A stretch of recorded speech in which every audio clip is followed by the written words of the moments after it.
사랑의 아버지 하나님, 연말 기도주일의 시간을 허락하여 주셔서 감사합니다.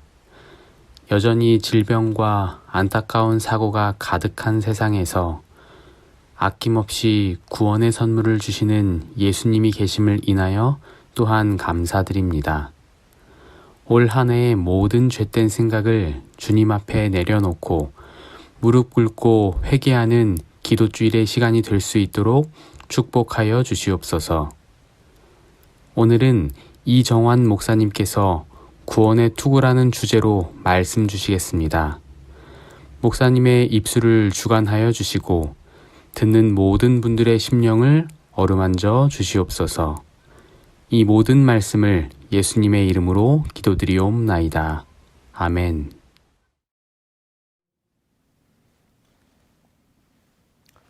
재림 성도 여러분, 안녕하십니까? 하나님의 전신갑주를 입으라 5번째 시간입니다. 먼저 하나님의 말씀 에베소서 6장 10절부터 18절의 말씀을 봉독하겠습니다. 끝으로 너희가 주 안에서와 그 힘의 능력으로 강건하여지고 마귀의 관계를 능히 대적하기 위하여 하나님의 전신갑주를 입으라. 우리의 씨름은 혈과 육을 상대하는 것이 아니요 통치자들과 권세들과 이 어둠의 세상 주관자들과 하늘에 있는 악의 영들을 상대함이라. 그러므로 하나님의 전신갑주를 취하라. 이는 악한 날에 너희가 능히 대적하고 모든 일을 행한 후에 서기 위함이라. 그런즉 서서 진리로 너희 허리띠를 띠고 의의 호심경을 붙이고 평안의 복음이 준비한 것으로 신을 신고 모든 것 위에 믿음의 방패를 가지고 이로써 능히 악한 자의 모든 불화살을 소멸하고 구원의 투구와 성령의 검 곧 하나님의 말씀을 가지라. 모든 기도와 간구를 하되 항상 성령 안에서 기도하고 이를 위하여 깨어 구하기를 항상 힘쓰며 여러 성도를 위하여 구하라. 저희는 계속 인생의 영적 전쟁에서 승리하는 비결을 배워가고 있습니다. 저희가 이 전쟁을 위한 준비로 4가지를 살펴보았습니다. 첫째, 진리의 허리띠. 둘째, 의의 호심경. 셋째, 평안의 복음이 준비한 신. 넷째, 믿음의 방패. 이렇게 지난 시간까지 살펴보았는데요. 오늘 이 시간에는 하나님의 전신갑주 5번째로 구원의 투구에 대해 말씀을 나누겠습니다. 하나님의 군인의 5번째 무장은 구원의 투구입니다. 로마군이 사용했던 투구에 대해 한 책은 이렇게 소개합니다. 로마군의 투구. 로마인들은 고대 사회에서 가장 뛰어난 투구를 제작했다. 다른 나라들이 천으로 된 투구 또는 동물의 뼈 등을 사용할 때 로마인들은 턱끈과 복면을 갖추고 목 뒤와 옆까지 완전히 보호하는 발전된 형태의 투구를 사용했다.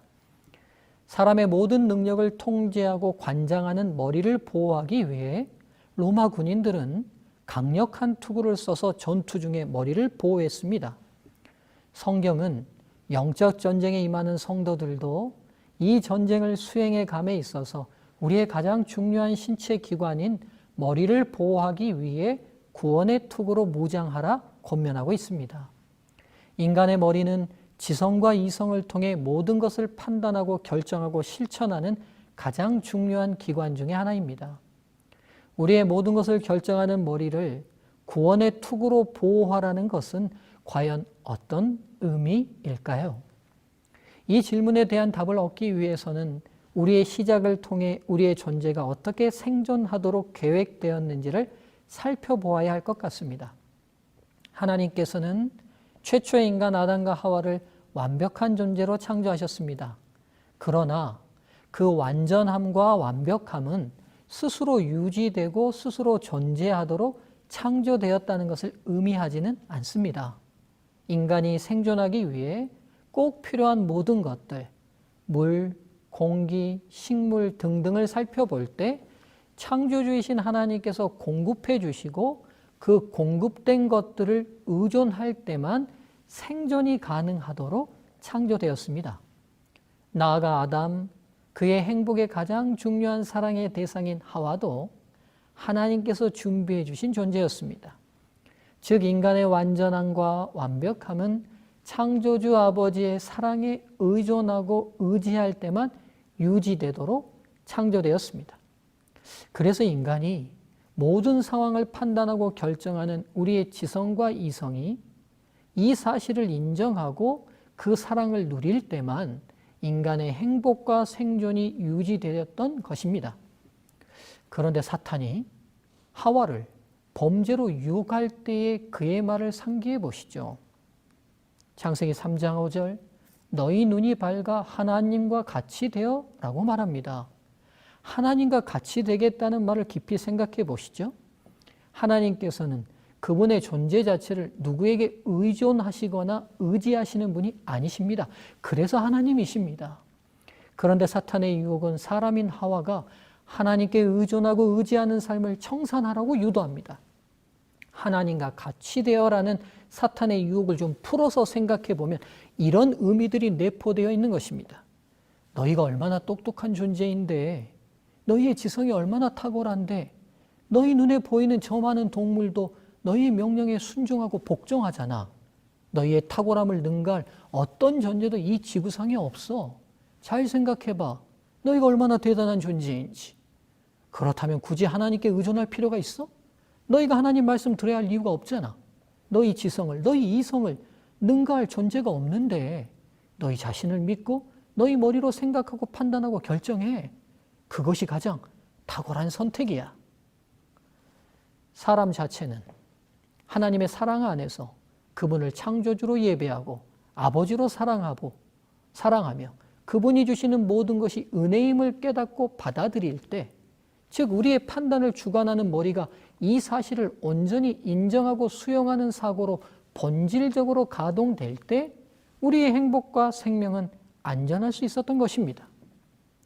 이 근본적이고 객관적인 사고의 보호막이 깨어지고 우리의 판단력이 하나님의 사랑 안에 의존하고 의지되어 있다는 사실을 거부하고 스스로 하나님의 존재 없이 자신이 자신의 하나님이 되어 모든 판단을 주관하려는 생각으로 변질되었을 때 죄가 시작되고 인간의 죽음과 불행의 문이 열리게 되었습니다. 인류 최초의 조상을 이렇게 공격하여 승리한 사탄의 공격은 이 시대 저희들에게 더욱 강력한 공격을 감행합니다. 우리의 지성과 이성의 기관인 머리에서 하나님을 절대적으로 의존하려는 구원의 투구를 벗겨내기만 한다면 사탄은 승리할 수 있기 때문입니다. 사탄은 계속적으로 저희 스스로가 얼마나 탁월한 존재이며 얼마나 대단한 존재인지를 계속 부각합니다. 아무것도 없는 집에서 태어나 맨손으로 맨몸으로 너 머리 하나 믿고 성공하지 않았는가? 너 정말 대단해. 당신을 믿어라. 너 그렇게 공부해서 성공한 거 아닌가? 정말 대단하다. 그때 그렇게 분석하고 선택해서 너 사업 성공한 거잖아. 정말 장하다. 너의 지성으로, 너의 이성으로, 너의 의지로 여기까지 이렇게 왔는데 누구를 의지하고 누구에게 의존한단 말이야? 세상에서 믿을 사람 아무도 없어. 바로 너 자신만 믿어. 이렇게 해서 객관적으로 우리가 의존하지 않으면 생존 자체도 불가능한 존재라는 사실 자체를 부인하게 합니다.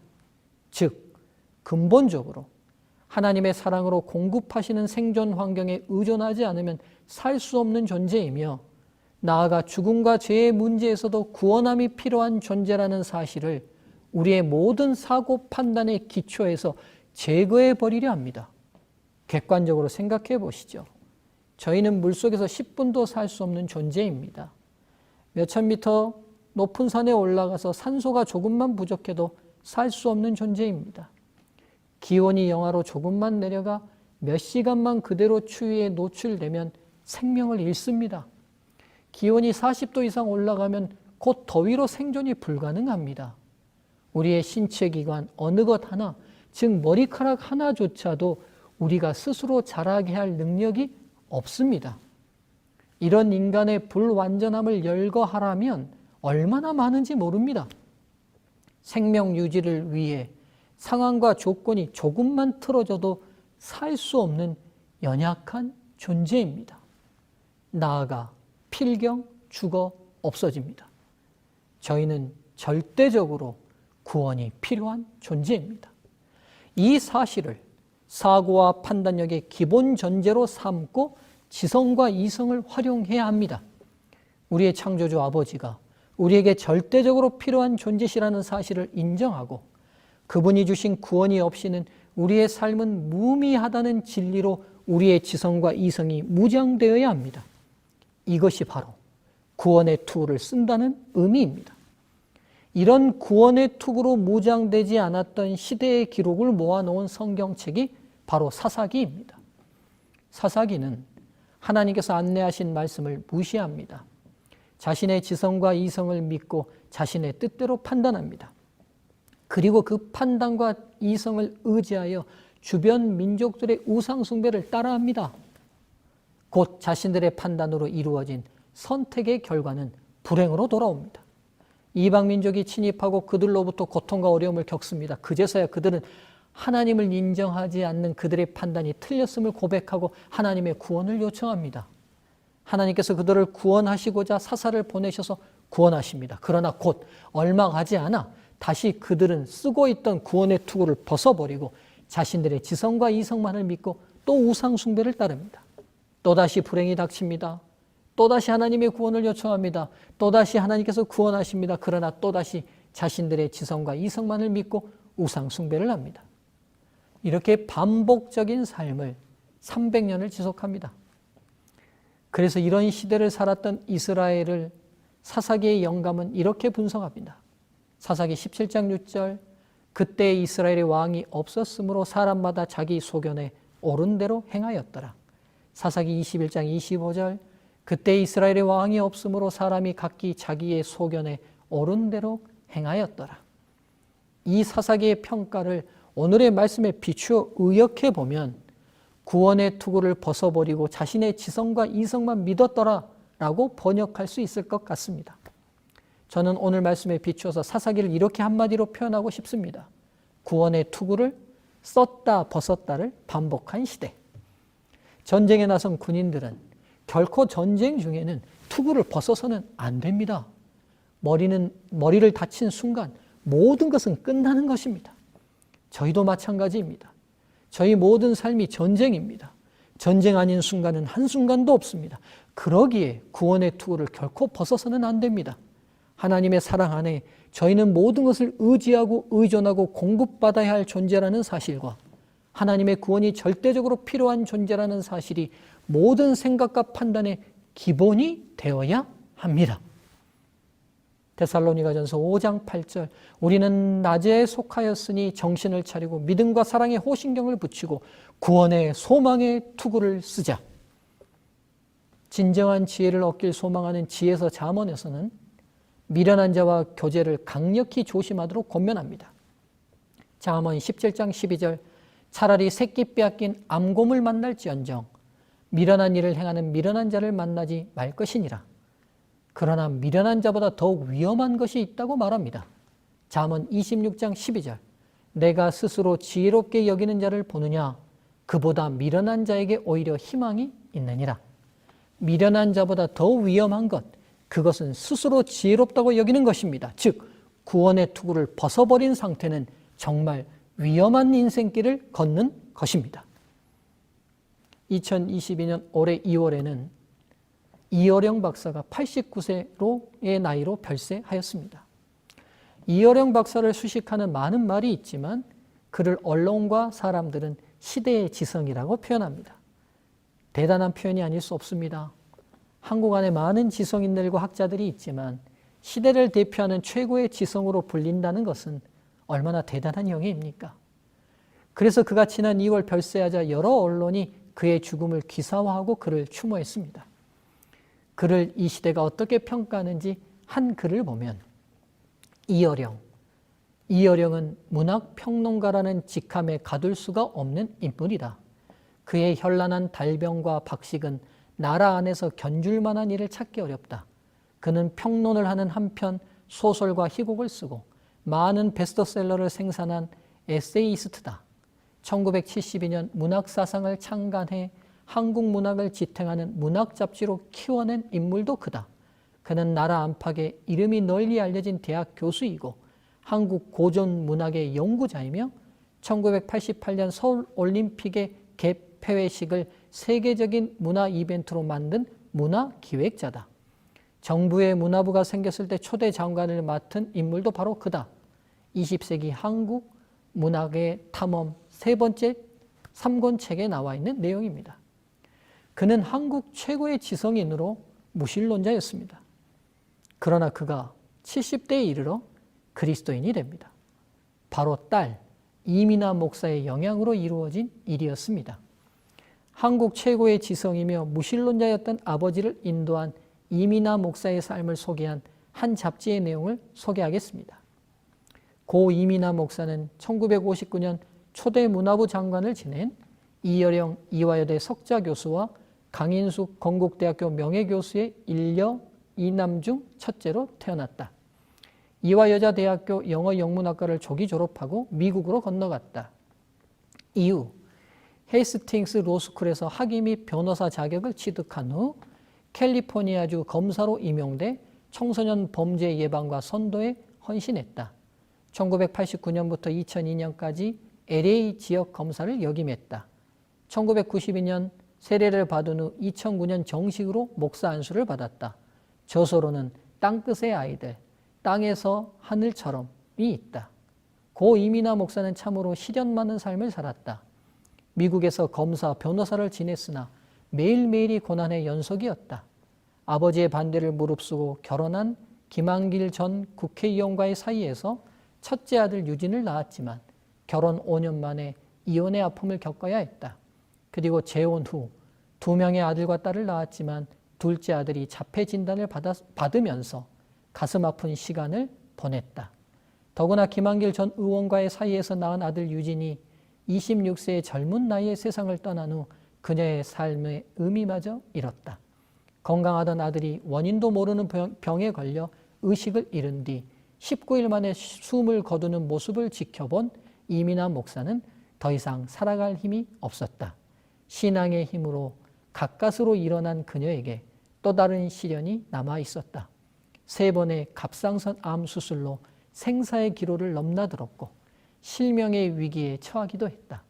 그런 그녀였지만 기자와 만날 당시만 해도 수술과 치료로 혹은 성령의 치료로 삶의 의미를 되찾고 건강한 삶을 살아가고 있다고 했다. 처절한 고난 속에서 하나님을 만난 이민아 목사는 하나님의 구원의 소망으로 완전히 세임을 얻었던 것입니다. 그런 딸을 보며 시대의 최고 지성 이어령 교수는 하나님 앞에 인간의 한계, 부족, 구원의 절대적 필요성을 느끼고 하나님께로 돌아오게 됩니다. 그가 그리스도인이 된 후 출판한 책이 지성에서 영성으로라는 책입니다. 그 책의 일부를 함께 나누면 좋겠습니다. 세례를 받고 그리스도인이 된 지 얼마 되지 않아 나눈 인터뷰 내용입니다. 어떻게 예수를 인격적인 주님으로 받아들일 결심을 하게 되었습니까? 딸 미나는 암과 시력장애 그리고 아이의 문제를 모두 신앙심으로 극복했습니다.